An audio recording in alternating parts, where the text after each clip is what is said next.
Bienvenidos a su programa Creciendo Juntos, Familia y Escuela. Diálogos que aportan a la celebración de la vida de nuestros niños, niñas y jóvenes y sus familias. Seguros todos de que nacimos para ser felices y la base de esta felicidad está en sentirse amado. Conversaciones que invitan a reflexionar sobre cómo construir ambientes escolares y familiares saludables en la infancia y en la adolescencia, que sean el nicho de una cultura de paz en una sociedad inclusiva y con esperanza. Nuestra conductora con ustedes, la maestra colombiana Ruth Estela Chacón Pinilla.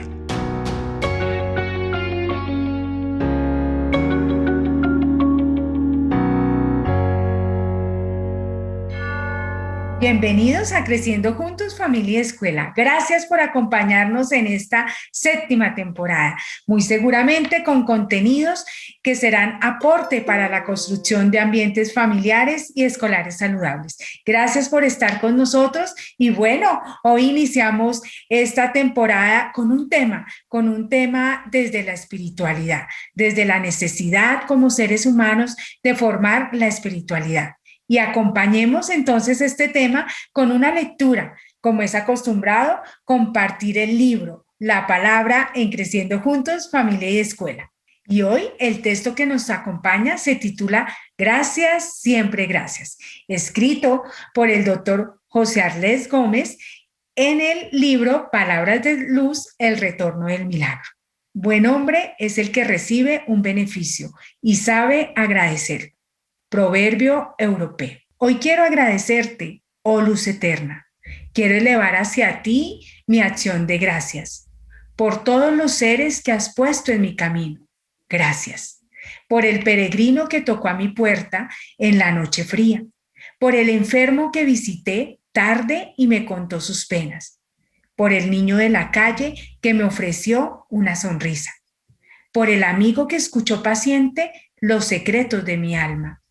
Por los seres que tuvieron en cuenta mis enseñanzas, por aquellos que siempre me quisieron enseñar, por el zapatero que acarició mis zapatos y colmó con su dedicación a mis pies de suavidad, por el fuego y la luz que alumbraron mi hogar, por el silencio que me hizo posible el encuentro conmigo mismo, por los brazos que se abrieron para acogerme solidarios, por las sonrisas sin ningún motivo, por el pan que calmó mi hambre, por el libro que llenó de ilusiones mis sueños, por el agua que calmó mi sed, por el vestido que cubrió mi cuerpo, por el coche que me llevó con fidelidad a todos los lugares, por la cama que permitió a mi cuerpo descansar.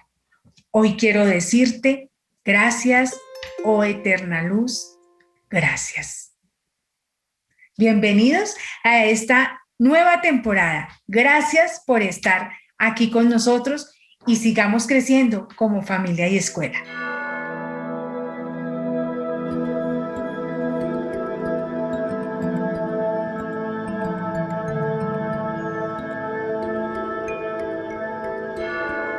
Buenos días a todos ustedes, bienvenidos a esta 7ª temporada de Creciendo Juntos, Familia y Escuela. Gracias por estar acompañándonos, gracias por dedicar este espacio a construir ambientes familiares y escolares saludables. Hoy iniciamos esta temporada con mucha alegría por contar con su compañía, por siempre permanecer y por ayudarnos en estas construcciones. Hoy también la alegría se debe a nuestro invitado. Hoy tenemos aquí con nosotros a nuestro doctor José Arlés Gómez. José Arlés Gómez, estoy feliz porque él hace parte de mi vida como estudiante, como maestra, y tuve la oportunidad de ser su estudiante, su alumna en mi formación doctoral, que a pesar de que Todos podemos decir académicamente que llegamos a un nivel de doctorado con una formación ya muy sólida, siempre seguimos aprendiendo. Y el doctor José Arlés fue parte de ese crecimiento como persona y como profesional. Estoy muy feliz por tenerlo acá, por compartir esos temas que lo han apasionado a él y de esos temas que hemos aprendido sus estudiantes y que han sido parte de esta formación que cada uno de nosotros hemos tenido. El doctor Jorge Arlés realizó estudios de filosofía, teología, educación, ciencia y narrativa. Es socio fundador de la Fundación para el Fomento de la Ciencia y la Innovación.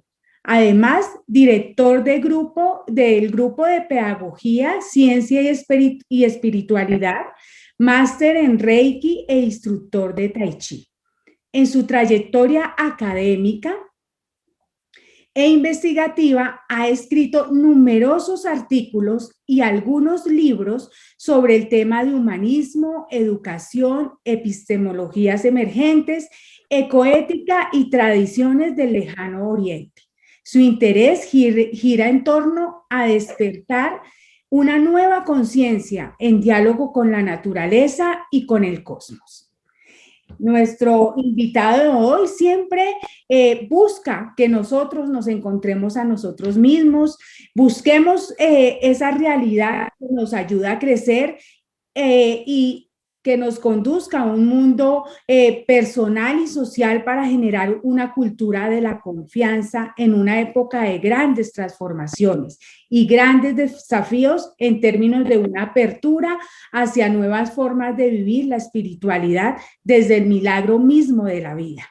Doctor José Arlés, mi gratitud por estar hoy en este espacio de Creciendo Juntos, Familia y Escuela. Bienvenido y bueno, vamos a compartir esos saberes y esas experiencias en cuanto a la espiritualidad que a cada uno de nosotros sin duda alguna nos hará fortalecernos. Muchas gracias, mi estimada doctora Rodestela, de verdad que es un honor poder compartir con usted estas ideas y con nuestro querido público.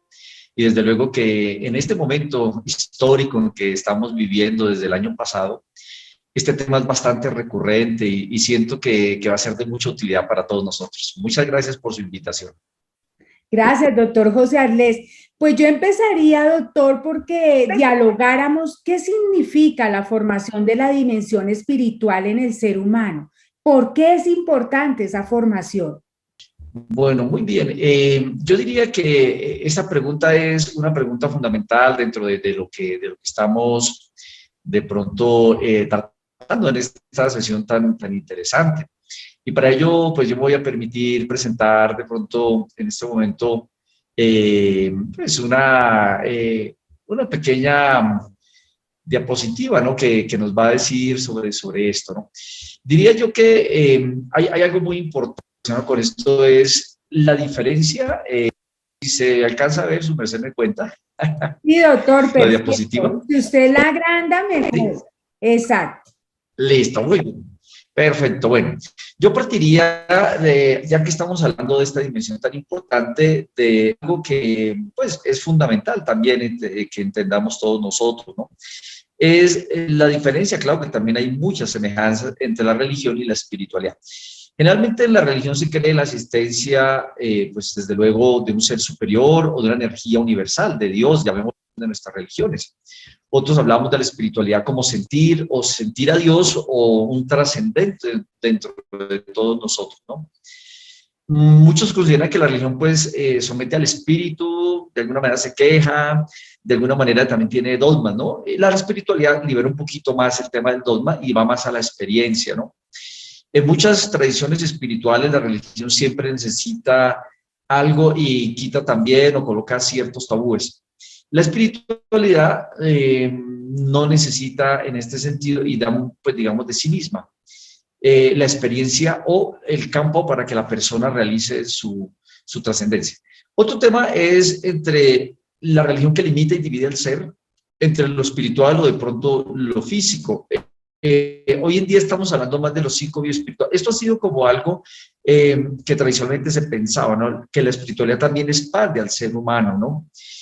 Y como dice aquí al final, tanto la espiritualidad como la religión expanden la experiencia del ser humano dentro de su interior. Algunos piensan que una ata más al hombre y otro pues como que lo libera, pero en esta segunda diapositiva yo quiero, ante esa pregunta tan importante, la dimensión espiritual, también hablar de unos niveles de realidad, una explicación. Algunos hablan de un nivel de explicación más científico, otro más espiritual. En este momento, con la crisis ecológica espiritual, por ahí he escrito algo sobre este tema, se habla más de una crisis ecológica, cosmológica, pero que la espiritualidad juega un papel muy importante frente a la ciencia, ¿no? Aquí tenemos, por ejemplo, el mapa de todas las grandes religiones, ¿no? Desde el cristianismo, el judaísmo, el hinduismo, obviamente pues está también el islamismo, el taoísmo, bueno, las grandes religiones y de pronto un monje de la cultura budista. Pero creo que acá en esta imagen, tú me dices, me parece muy interesante, un ejemplo de un líder religioso pues que para nosotros los cristianos católicos es muy importante y es el Papa Francisco, ¿no es cierto? Y que ahora que vamos a hablar de la familia va a ser tan importante, ¿no?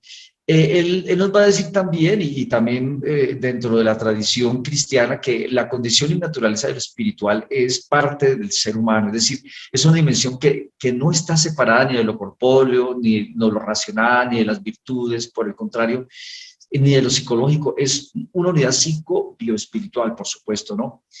Es una potencia, es una energía, es el instinto de la vida, ¿no es cierto? Es la forma como realizamos al ser esa dimensión, ¿no?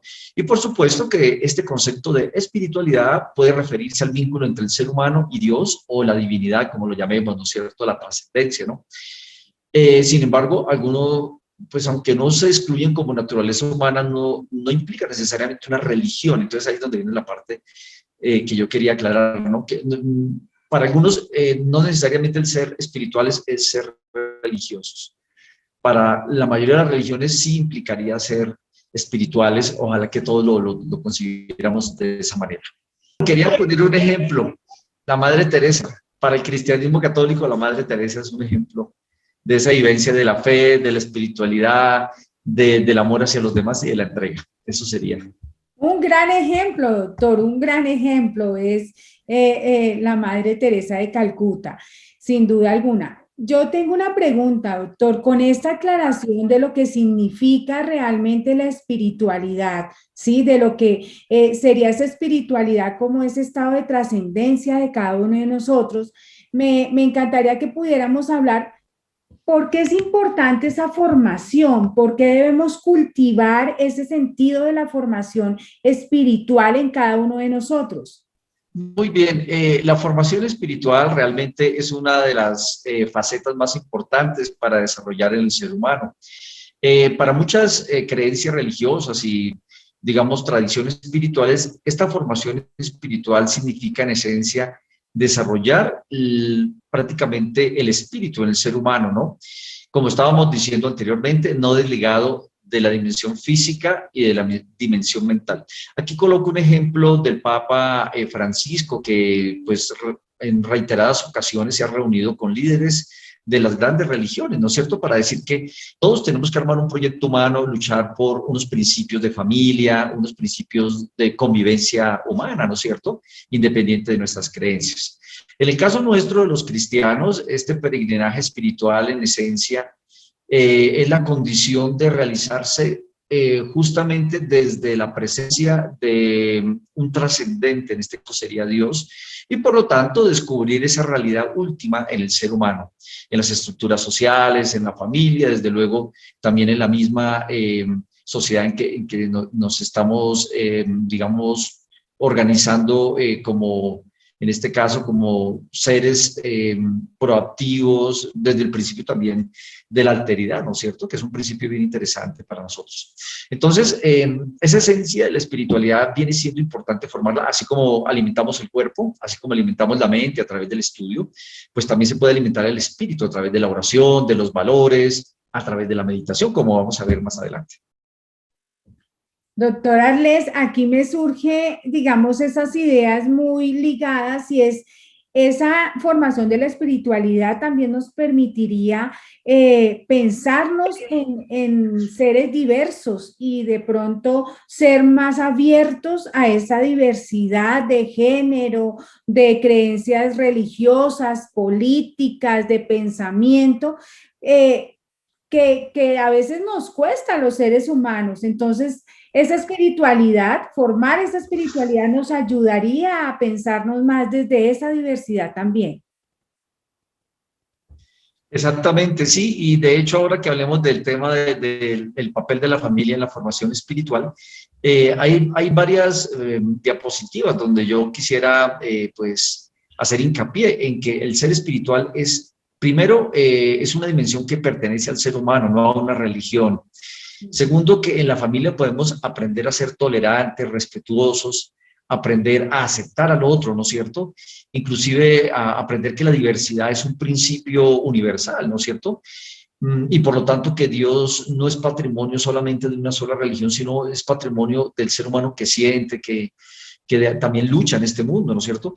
Y por supuesto, en los últimos escritos, como te decía, he trabajado mucho el tema de la crisis ecológica espiritual, es decir, no estamos hablando solamente ya del ser humano y lo espiritual, también estamos hablando del cosmos, que ese es otro tema interesante, de la naturaleza, que en este momento, a partir de la pandemia, es un mensaje que estamos aprendiendo, ¿no? Cómo convivir con los animales, con las plantas, con los minerales, cómo aprender a convivir en este ecosistema, ¿no? Es un ecosistema vivo que merece nuestro respeto, nuestro apoyo y, por supuesto, el ser humano tiene un papel ahí fundamental. Creo que ahí en esa parte estamos abiertos a la diversidad, abiertos al diálogo y, por supuesto, la familia tiene un papel que cumplir ahí. Para allí iba, doctor. Este programa está dedicado a todas las escuelas, a todas las familias y a todos los contextos donde están nuestros niños, nuestras niñas y nuestros adolescentes. Y quisiera saber esa espiritualidad, cómo formar esa espiritualidad en el contexto de familia y la escuela, cómo dar continuidad realmente a esa formación espiritual. Bueno, muy bien. Yo diría que hay un papel fundamental en cuanto a la formación de la dimensión espiritual por parte de la familia. Yo parto de un principio y por eso quise organizar esta presentación, donde digo que todas las tradiciones religiosas y espirituales proporcionan indicios más o menos concretos sobre el lugar que ocupa la familia en la formación espiritual y esa contribución que ya puede prestar a la sociedad. Entonces, también invoco que todos los textos sagrados de las principales tradiciones espirituales se refieren a ello, ¿sí? El papel de la familia, inclusive las enseñanzas de los maestros, de los profetas, de los teólogos, de muchos juristas y también de grandes sabios, establecen los marcos en los que la familia ha ejercido o desarrolla su vida religiosa y el crecimiento espiritual en sus miembros, ¿no?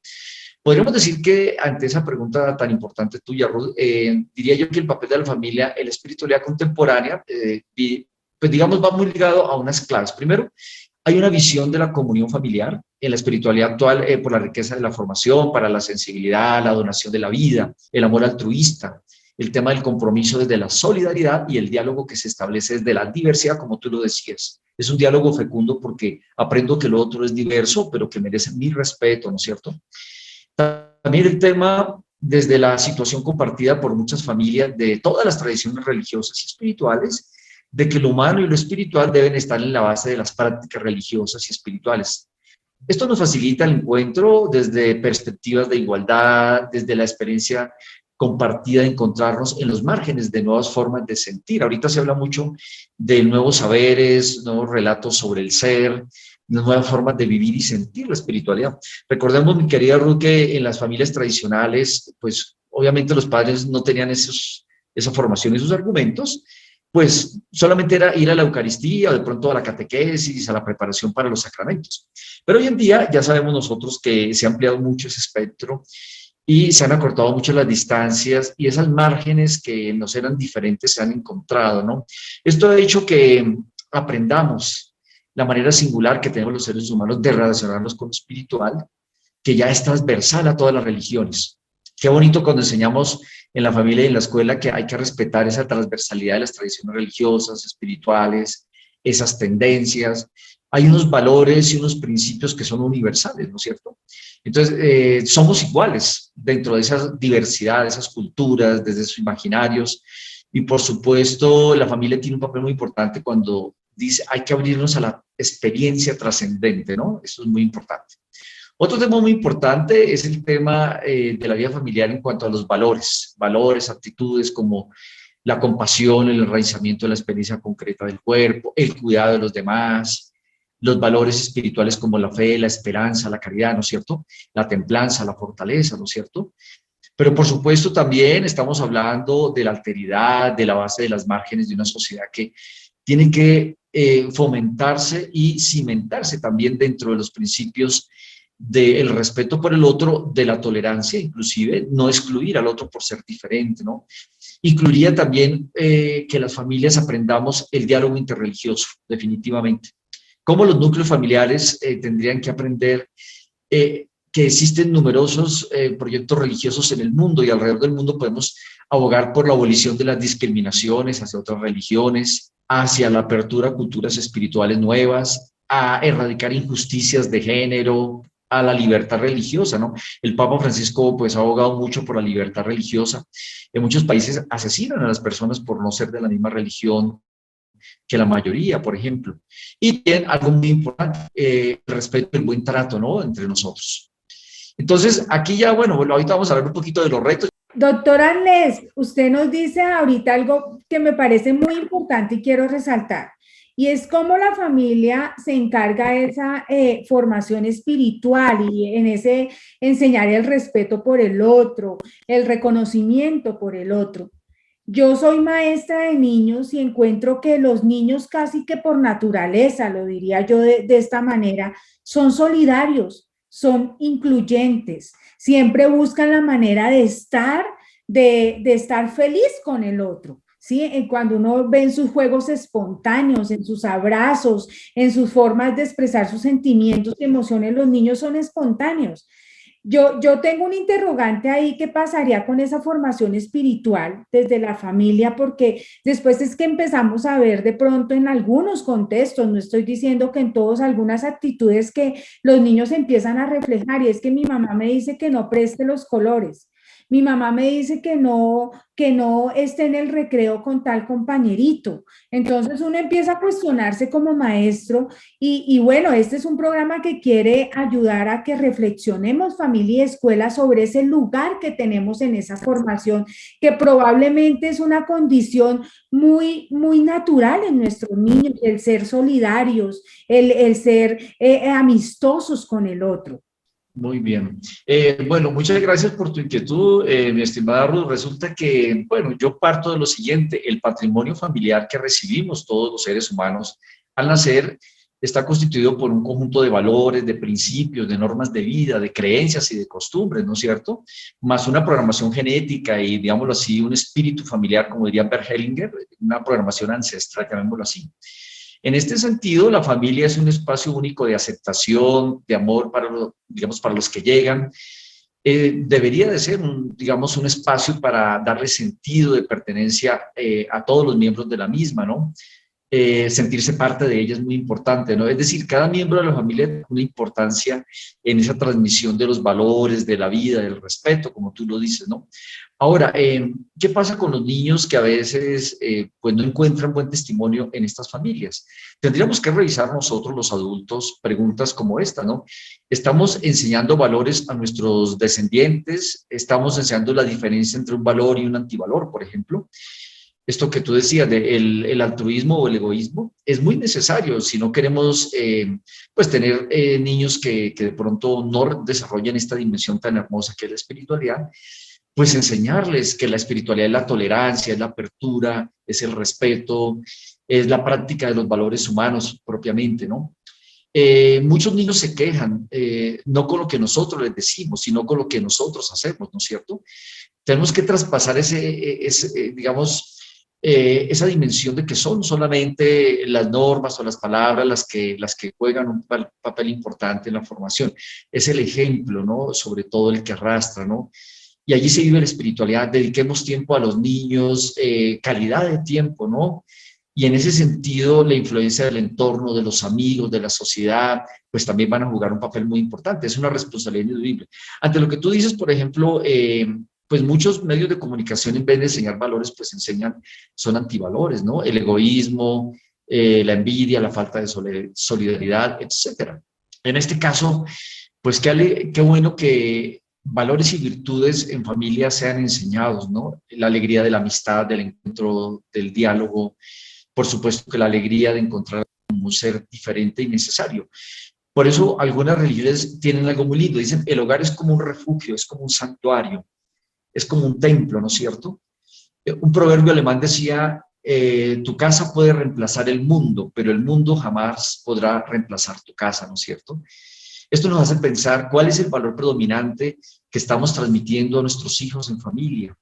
Ese que nos caracteriza, que traspasa esas misiones simplemente de las cuatro paredes y se convierte casi como que en un legado para una nación, para un continente, para el planeta mismo, ahora que estamos hablando del respeto y de los valores espirituales en la ecología y también en el encuentro con el cosmos. Gracias a ti por pues, permitir este espacio, muy amable. Doctor, empezaríamos a pensar que si bien hay que desarrollar esa espiritualidad es porque tenemos una inteligencia espiritual, pero ¿qué competencias necesitamos para el desarrollo de esa inteligencia? Así como la inteligencia matemática, como la inteligencia en la musical, ¿sí? Todas las inteligencias que nos hablan, autores como Goleman, ¿cierto? Que esa inteligencia espiritual, ¿qué competencias necesitamos desarrollar en torno a ella? Bueno, tú lo has dicho muy bien. Resulta que ya, digamos, estamos hablando de unos estudios muy digamos, profundos que se están desarrollando desde décadas anteriores. Yo generalmente invoco muy especialmente el trabajo de Danat Zohar. Danat Zohar si te das cuenta, he mencionado ya varias autoras, pues son damas, me parece increíble porque decían que el siglo XX también, además de espiritual, era el siglo de la mujer, ¿no es cierto? De la reivindicación de los valores de las mujeres, que pues la mujer es el fundamento también, pues desde luego también de la familia, ¿no? Pues sabemos que es parte importante y fundamental. Entonces, desde ese punto de vista, cuando Howard Gardner comenzó a hablar de la teoría de las inteligencias múltiples, pues él habla de la inteligencia kinesio-corporal, de la inteligencia lógica matemática, la lingüística, etcétera, pues resulta que muchos autores comenzaron a decir, bueno, pero ¿qué tal si de pronto hablaríamos de una inteligencia que está un poco más allá? Entonces, en esto, Edmunds en el 2000 comenzó a hablar de una capacidad de trascendencia, ¿no? Y a partir de allí comenzaron otros a hablar digamos, de esta dimensión. Desde ese punto de vista, podríamos decir nosotros que hay unas capacidades que están, digamos, dadas por unas competencias de que se pueden desarrollar, como son el dar significado a la actividad y al acontecimiento de lo sagrado, lo que hablábamos del celebrar.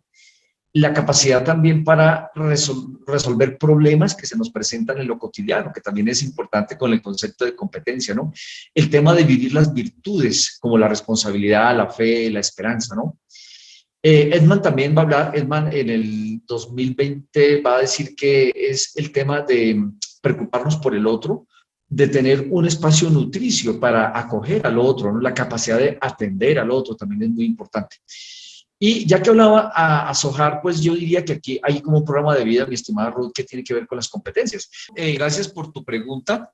Yo voy a apoyarme en tres autores fundamentalmente para hablar sobre las competencias y las habilidades a nivel de inteligencia emocional y cómo pues esto influye tanto en la educación como en la familia, ¿no?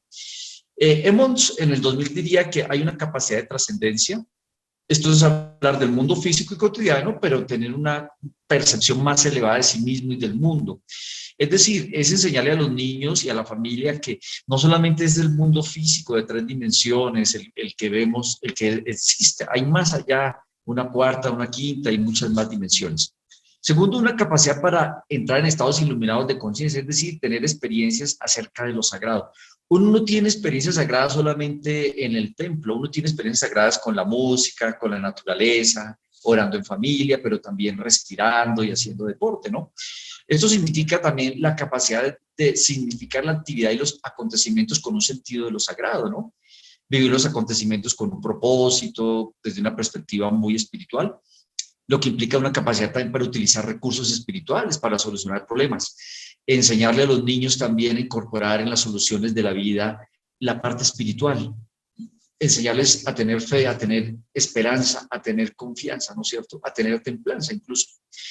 Implica también el comportarnos de un modo virtuoso, es decir, esto viene desde los griegos, también en las grandes tradiciones del Lejano Oriente. Es vivir según un modo virtuoso, según unos valores, ¿no? En los acontecimientos de la vida, en inspirarnos, como diríamos nosotros, en unos principios y unos valores. Y ya que hablamos de Anat Zohar, que es la autora en que yo me apoyo, de la Real Sociedad de Londres, que escribe un libro llamado Inteligencia Espiritual, ella va a decir algo muy bonito, que eso se convierte también en un programa para competencias, capacidad de flexibilidad, grado elevado de autoconocimiento, capacidad para enfrentar el dolor, que eso en algún momento se nos presenta en familia, ¿no? La capacidad para aprender con ese sufrimiento, la capacidad para inspirarnos en ideas, en valores. Este es muy importante, el rechazar, el causar daño a otros, es decir, nosotros negarnos a hacerle daño a otras personas y a otros seres, ¿no? La tendencia a cuestionarnos sobre las acciones, es decir, reflexionar, y la capacidad de seguir unas ideas yendo contra las convenciones. Aquí era de pronto, entiendo, mi estimada Ruth, una pregunta, una inquietud tuya. A veces uno educa a los niños en familia, pero a veces como que la sociedad va en contra de la corriente de esos valores, de esos principios, ¿no? ¿Qué hacer, no? ¿Cómo nosotros enseñar a los niños que en la vida van a encontrar dificultades, ¿no es cierto? Y que van a tener que vencer esas dificultades, ¿no? Por eso, ya digamos, para cerrar un poquito esta pregunta, la misma Anat Zohar diría que hay unos rasgos de esa inteligencia espiritual. La capacidad de ser flexibles, de autoconocimiento, de enfrentar ese dolor, de aprender de ese valor, pero también de, como diríamos nosotros, de seguir una inspiración frente a unos valores que están allí en familia, ¿no? Esto llevaría, según ella y según Owen, que aquí está citado Owen, a unos estados mentales. Ahí es donde decíamos que es bio, psico, espiritual, son tres dimensiones. Respeto hacia uno mismo. El ser espiritual se respeta a sí mismo. La autoestima merecida hacia uno mismo, que es diferente al ego, ¿no? El ego, pues, es inflar, digamos, esa apariencia exterior solamente, o esa imagen de uno mismo que lo infla, digamos, que lo vuelve como engreído. No, aquí es la autoestima del ser, ¿no? La sensación de integridad, la compasión, la benevolencia. Hablando de la pasión, Buda y Jesús y Mahoma también hablaban de la compasión. Desde luego también en las tradiciones como el hinduismo y el taoísmo también se habla el Tao Te Ching habla de la compasión, ¿no? La benevolencia, la generosidad, ¿no es cierto?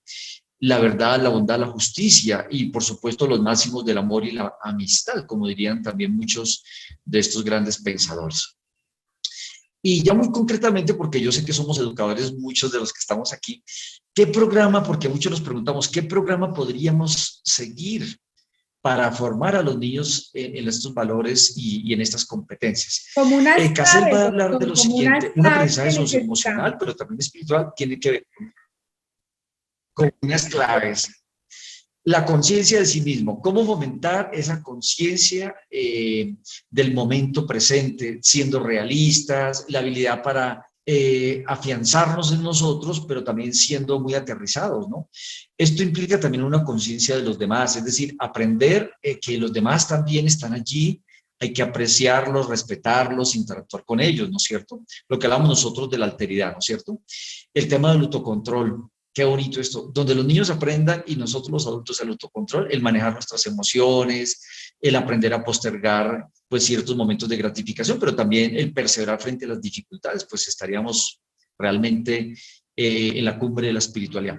Y por supuesto hay unas habilidades relacionales, ¿no? El manejar esas emociones frente al otro, el tener relaciones sanas, el cooperar, el resistir esa presión a veces social que tienen los chicos, ¿no? El aprender a negociar las soluciones, ¿no? Frente a los conflictos. Y por supuesto el pedir ayuda cuando es necesario. Ese es el principio de la humildad, ¿no es cierto? ¿Cómo puedo yo enseñar a los niños y enseñarme en familia a que yo también puedo pedir ayuda en un momento determinado, ¿cierto? Eso hace parte de lo espiritual. Doctor, usted hablaba de un ser virtuoso y me parece muy hermoso cómo nosotros desde la familia y desde la escuela podemos formar ese ser virtuoso, un ser virtuoso que, digamos, se encierra desde poder formar todas estas competencias que usted nos enuncia. Y yo quisiera recibir de la experiencia que usted tiene esas claves de ciertas prácticas en familia y en la escuela que nos pueden ayudar a formar Muy bien. a ese ser virtuoso. Bueno, muchas gracias por esta pregunta. Yo diría que acá hay unas claves que son importantes y yo las coloco en términos de retos y desafíos para la familia y también pues para el mundo actual, ¿no? Yo diría que la primera es que se necesita un trabajo en muchos casos de las mismas familias por reconocer el propio patrimonio espiritual y esa sabiduría que de él se desprende, ¿no? ¿Esto qué quiere decir? Que nosotros en familia tenemos que reconocer que hay un patrimonio espiritual que hemos heredado de nuestros abuelos, de nuestros padres, etcétera, y por lo tanto también es un patrimonio espiritual y también de las naciones, ¿no? Es decir, y de nuestros continentes. Mire qué bonito estas imágenes porque nos hacen acordar que en todas las culturas hay un patrimonio espiritual, por ejemplo, en nuestras comunidades indígenas. Además de la espiritualidad europea y la espiritualidad afrodescendiente, hay una espiritualidad indígena, ¿no? Entonces, hay una sabiduría que se desprende y reclama dar visibilidad a esa experiencia espiritual de la familia, más allá de la tradición religiosa o de la corriente espiritual a la que se pertenece, es decir, lo que hablamos del principio de tolerancia. También hay que mirar esa experiencia muy importante de esos familiares como algo que tiene valor en sí misma. Estamos hablando de una actitud genuina de quien aprende, es decir, enseñar en familia y enseñarnos que estamos aprendiendo del otro, estamos escuchando sin juzgar, aprender con capacidad de amar para poder conocer al otro, ¿cierto? El principio del amor está en la base de todas las religiones, ¿no es cierto? Y de las espiritualidades. Compartir desde el mismo nivel, aceptar que no todas las personas han de ver la realidad como las vemos nosotros o nosotras las personas, ¿no? Acoger lo que no entendemos, aceptar que hay culturas que nos valoran, digamos, en ese sentido del todo, es decir, eso de la diferencia, ¿no? Como la diversidad y la diferencia son un valor, ¿no? Fíjate que decíamos que hay muchos países donde tristemente lo espiritual a veces no es visto con esa apertura y el Papa es un abanderado en esto, Francisco y otros líderes espirituales como el Dalai Lama, ¿no es cierto? Que ellos van a decir, no, tenemos que aprender a respetar la diferencia, ¿no? En este sentido, hay una clave que yo diría que es el sentido fundamental de la perspectiva interreligiosa que hablábamos ahorita, para encontrar espacios comunes. ¿Cómo encontrarnos en espacios comunes no jerárquicos de confianza, de interés genuino, de conocer las creencias de los otros, de escuchar por qué creen como creen y por qué sienten como sienten, conocer, reconocer, compartir esos valores, ¿no es cierto?, en familia, ya que hacen y reconstruyen muchas veces el sentido de lo sagrado. Fíjate que hay una pregunta que me hacían en una entrevista hace poco, ¿qué pasó, por ejemplo, con el rito de despedida en la época de la pandemia? Cuando, por ejemplo, una persona fallecía y pues que todos íbamos al funeral, pues llorábamos, además de eso íbamos a la iglesia, llevábamos las flores, es decir, todo el sentido de la despedida del rito funerario, ¿no es cierto? Y la pregunta es, y con lo de la pandemia, ¿qué pasó con esta parte, no? Y el sentido de la familia, hacer el duelo, ¿no? Elaborar el duelo, ¿no? Entonces, como hablamos aquí muchas veces, no se tiene visibilidad y requiere llevarla a la luz para ser valorado ese principio espiritual de la celebración, pero también de la despedida, el rito de iniciación, ¿no es cierto? Y también todo digamos, lo que hace parte de ese entramado mítico religioso, pero también espiritual y que hace parte del legado de las familias y por supuesto de las culturas, ¿no? Entonces, habría una clave ahí muy interesante, yo creo que estamos en una parte muy bonita, y si lo vemos es el tema de la conexión con el universo y la madre tierra especialmente, ¿no? El principio allí de la Pachamama, ¿no? Que es muy importante, y cómo aprender a conectarnos no solamente con el ser humano y con la trascendencia, sino también con la mediación que es la naturaleza. Ahí hay un principio espiritual muy importante. Yo te doy paso para que de pronto, si hay alguna inquietud, me Sí, comentes. doctor, estas claves nos servirían para esa educación, esa formación espiritual. Y yo siento que en este momento usted tocaba un tema bien importante y es el duelo, por ejemplo, la despedida que se ha tenido que hacer a nuestros seres queridos de otra manera. pero está el duelo, está también el poder vivir esta relación con la naturaleza que usted nos decía al inicio del programa, ¿cierto? O sea, cómo nosotros asumimos la relación con otros seres vivos, ¿cierto? Y cómo nosotros como seres humanos sabemos que tenemos una corresponsabilidad en todo lo que implica estar en este mundo, estar en estos ambientes de humanidad. Yo quisiera preguntarle, ¿de qué manera el cultivo de la dimensión espiritual puede contribuir a esta actual crisis por la cual atraviesa la humanidad? Porque no podemos, sin caer pues en el pesimismo o en el pánico, no podemos desconocer que hay una crisis. Ahorita nos la muestra más de frente la pandemia y la situación de salud mundial, pero hay una crisis pues cómo hacer desde esta dimensión espiritual para poder ir dando pasos de salida en esa crisis que tenemos como humanidad. Bueno, muy bien. Que hay un principio bien interesante, ¿no? Pues como te comentaba también, en algunos escenarios me han invitado a trabajar esto de la crisis ecológica espiritual y he escrito un par de artículos. Lo primero es decir que ya veníamos viviendo en constantes crisis, ¿no es cierto? Digamos, desde la época, inclusive desde la Revolución Industrial, ¿recuerdas? Cuando en esa crisis, para nosotros construir un concepto de bienestar, destruimos la naturaleza y se aceleró, ¿no? Digamos, en los últimos siglos especialmente, ¿no? Siglo XX y XXI. A partir de ahí también todo el entramado relacionado con la ciencia, ¿no? La ciencia cómo comenzó y en este caso su hija más predilecta que la tecnología. Ahí se creó una crisis que fue la tecnociencia que se llama, ¿no? Una segunda crisis. Y viene la tercera, que es el tema ahora en la pandemia, que es una crisis de sentido frente a el hombre y la misma naturaleza. Entonces, yo diría que la espiritualidad va a cumplir un papel muy importante, ¿no es cierto? Porque primero nos va a hacer, digamos, en ese sentido, volver a un tema que es fundamental, que es el tema de la vida. Cómo la vida, sí, y en este caso la vida necesariamente implicaría el tema de resignificar, ¿no es cierto?, en este sentido, todo lo que es la riqueza del hombre frente a sí mismo y frente a los demás seres que no son humanos, digámoslo así. Es maravilloso, por ejemplo, acceder en un tiempo en el que nos llega tanta información, pero también pues mucha tecnología, y desde ese punto de vista también algo relacionado con el equilibrio, con el cosmos, ¿no es cierto? Entonces, creo que estamos aprendiendo que el camino espiritual tiene que pasar necesariamente por un camino de respeto hacia la naturaleza, de respeto hacia los demás, obviamente, y desde luego también de un respeto por nosotros mismos, por la condición humana. La espiritualidad nos está ayudando muchísimo también a entender que tenemos que situarnos en una frontera de diálogo, Ahora que hablábamos que es muy importante ese diálogo que reclama, digamos, la apertura hacia el otro, hacia nuevas formas de compartir, de vernos en familia, creo que la espiritualidad nos está ayudando. El tema de la pérdida del sentido de la vida creo que es uno de los más importantes. Fíjate que se dispararon los índices de estrés, de depresión en muchas personas y en muchas familias.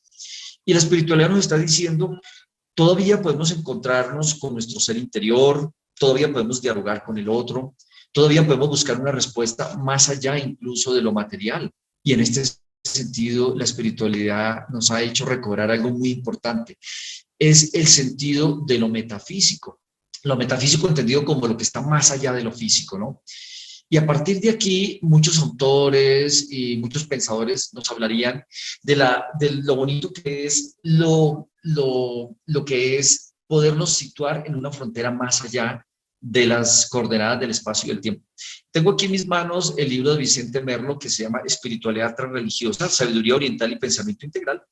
Y hay algo muy bonito. Nos dice que hace unas décadas espiritualidad y mística parecían incomprensibles en este mundo, ¿no? Pero fíjense que hoy en día la espiritualidad ya no se identifica exclusivamente, como decíamos, como una religión, sino que la espiritualidad también está en el goce de la vida, en el respirar, en el encontrarme con el otro, en resolver mis problemas, en el aprender también a ver más allá incluso de las dificultades y conectarme con una dimensión mucho más allá, ¿no? Y hay paradigmas que vamos resolviendo. Entonces, Merlo y pues obviamente muchos pensadores, también está Marilyn Switch y Tina Amorok, cuando hablan de la conexión que existe entre el mundo de la energía y el mundo de lo material, nos van a decir, ya lo espiritual no solamente era reducido, perdóname la expresión, a lo solamente ritualista, a lo solamente celebrativo dentro del mito, no. Lo espiritual se abre a una dimensión mucho más profunda de encuentro. La palabra que yo utilizo en mis escritos es interconexión. Nos está enseñando la espiritualidad que estamos interconectados los unos con los otros, interconectados con la naturaleza, interconectados con los otros seres que no son humanos y por supuesto con un sentido de trascendencia. Recuerdo en este momento los trabajos también de Firko Capra, de Ken Wilber, de pronto, el Tao de la Física de Capra es hermosísimo. Les invito también a que miremos otros libros que nos están haciendo caer en cuenta que realmente lo espiritual está allí. El Dalai Lama, pues en sus encuentros con muchos científicos y también el Papa Francisco, especialmente en este momento, nos hace caer en cuenta que tenemos que abrirnos hacia el otro, tenemos que aprender a perdonar. Ahora que tú me haces caer en cuenta, hay otra coordenada, es cómo aprender en familia a perdonar. Qué difícil es el aprender a perdonar, pero es necesario aprender a perdonar. Y perdonar como un principio para seguir adelante, para seguir creando nuevas estructuras de interconexión con el cosmos. Hay dos autores que quisiera mencionar aquí en este momento, que son Andrew Newber de la Universidad de Pensilvania y el otro es Sri Ramachandra de la Universidad de California.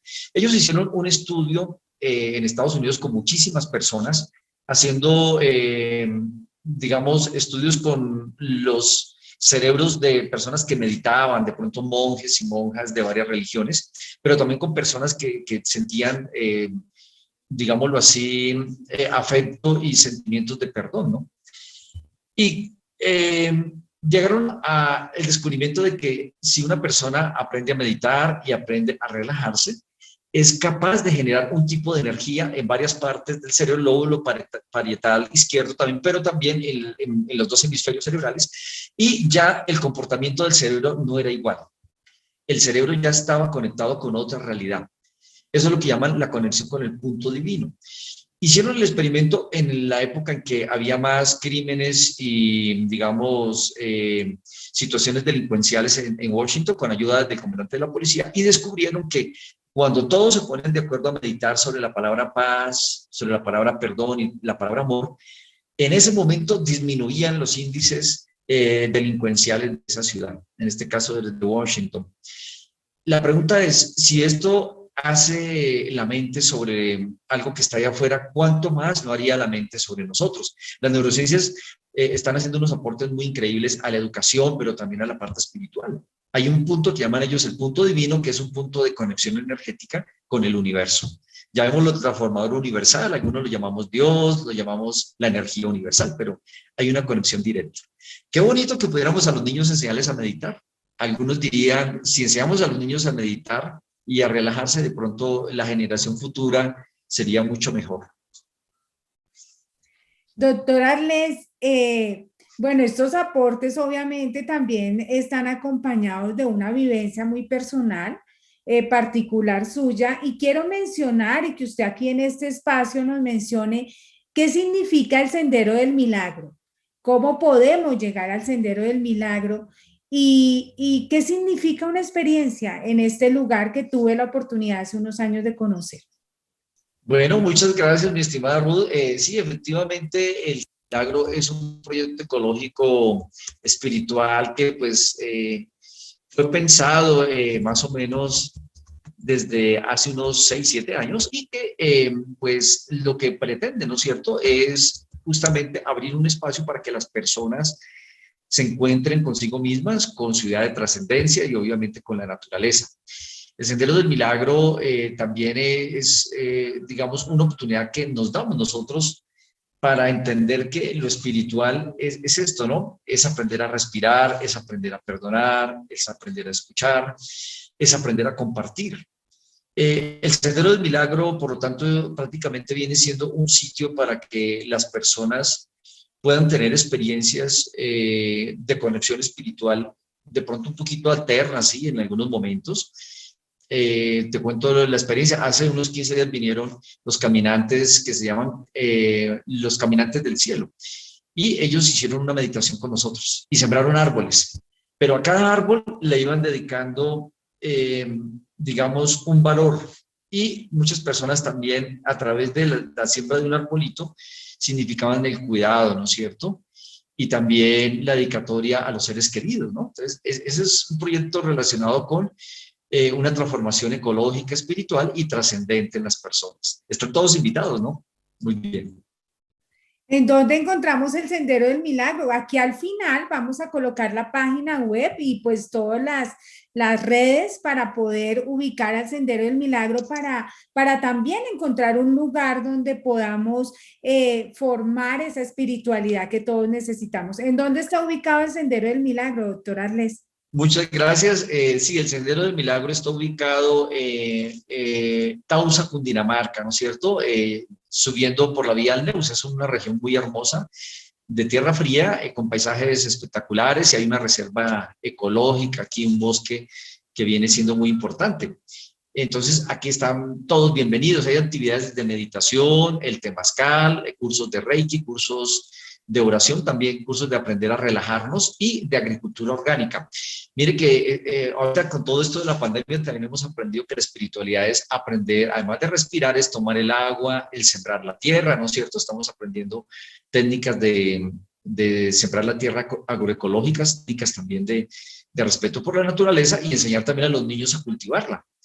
Y por supuesto también a compartir con las mascotas. Es pet friendly, o sea, ustedes pueden traer sus mascotas, pueden caminar por los senderos ecológicos, hay también para hacer el senderismo y por supuesto que también para que la familia comparta su almuerzo, para que la familia camine y también para que se distraigan un poco, porque eso también hace parte de la espiritualidad, ¿no es cierto? El vivir alegres, el compartir y por supuesto talleres de perdón. ¿Cómo aprender a perdonar en esta época?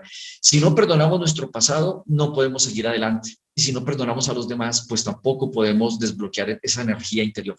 Por eso es muy importante los talleres y yo los invito para que vengan a conocer. Muchas gracias.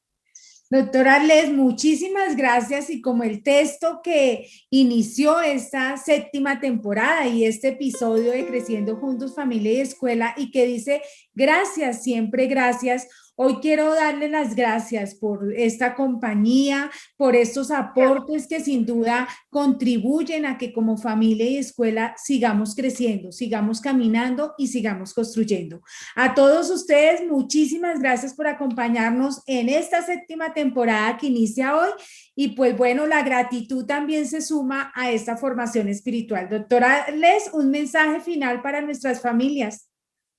El mensaje final y con todo el corazón es que la familia que permanece unida y la familia que siempre supera las dificultades unida, pues saldrá adelante y que la familia es el núcleo de la sociedad. No olvidemos lo que muchas de las culturas espirituales y religiosas del mundo siempre han afirmado. El papel de la familia es totalmente importante y la familia es insustituible o más bien no podemos reemplazar la familia, digamos, porque cumple un papel fundamental. Entonces, familia unida seguramente que saldrá unida adelante y superando todas las dificultades. Y en este momento, pues es que tenemos que aprender más sobre el perdón en familia y sobre la unión en familia. Muchas gracias. Gracias, doctora Arles. Pues a todos ustedes, muchas gracias y los espero en esta 7ª temporada. Nos vemos dentro de 8 días. Gracias.